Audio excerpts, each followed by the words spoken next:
J'ai enceinté ma belle-sœur et c'est chou. Vous devriez écouter cette histoire. Like, till the end. Il y a des gens aussi. Anaconda à faire d'anaconda. Bref, je suis très amoureux de mon épouse. On s'est connus il y a longtemps. Moi, j'ai 24 ans. Elle a 23 ans. Je travaille, elle travaille. Mais elle est jumelle. Elle est jumelle. Elle a son frère jumeau qui est très, très présent dans sa vie. Vous savez vous-même les histoires des jumeaux.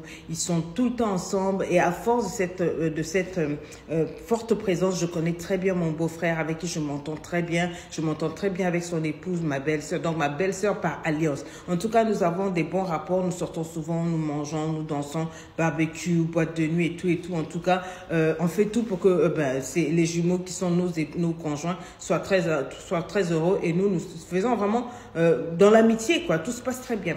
Il s'est arrivé qu'un jour, mon beau-frère a été invité, parce qu'il est chirurgien, l'un des plus éminents dans notre pays. Il a été invité pour un grand colloque dans une autre ville.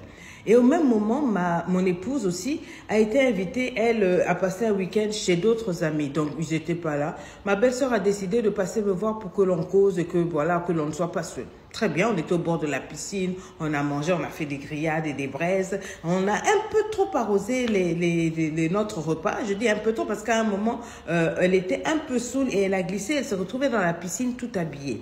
Je l'ai aidée à en sortir. Elle était complètement trempée. Je lui ai proposé de porter les vêtements de mon épouse. Donc, je l'ai accompagnée jusque dans ma chambre. J'ai choisi les vêtements, je lui ai donné. Mais ce qui est vrai, c'est qu'à ce moment, j'ai eu un blackout. Au moment où je suis revenue à moi-même, nous étions en train de faire l'anaconda. Je ne sais pas comment j'y suis arrivée, mais c'était tellement bien qu'on a continué jusqu'au matin, jusqu'à se dessouler. Une fois que les choses se sont passées, on était gênés tous les deux.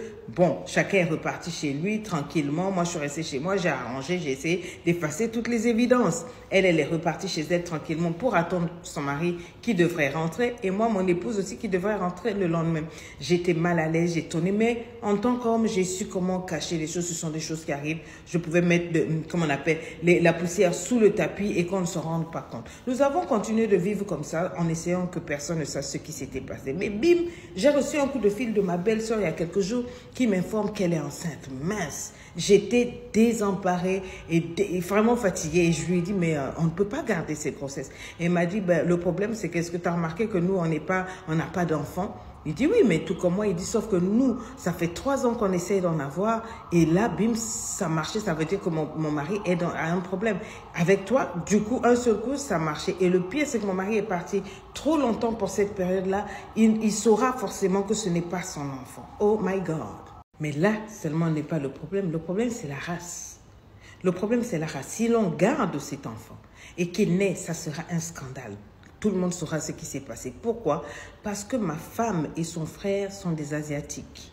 Et moi et ma belle-sœur, nous sommes Européens, nous sommes Européens, vous comprenez, nous sommes Européens. Si jamais cet enfant naît, on se posera la question de savoir d'où, vous voyez, 2 Européens qui conçoivent, c'est différent d'un Asiatique et une Européenne. Ça va se savoir. Donc, depuis, j'ai des sueurs froides.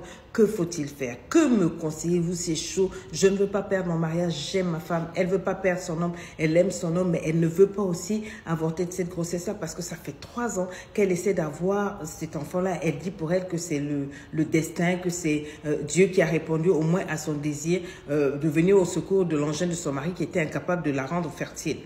Donc, pour elle, elle veut garder la grossesse. Mais can you imagine? Imaginez le scandale. Je ne sais pas où rentrer. Je ne sais pas quoi faire. Ma femme, si elle apprend ça. Et le mari, oh mon Dieu, aidez-nous. On va vous aider en comment? Quand on dit affaire d'anaconda, là, c'est pas pour les enfants. Ça rattrape toujours.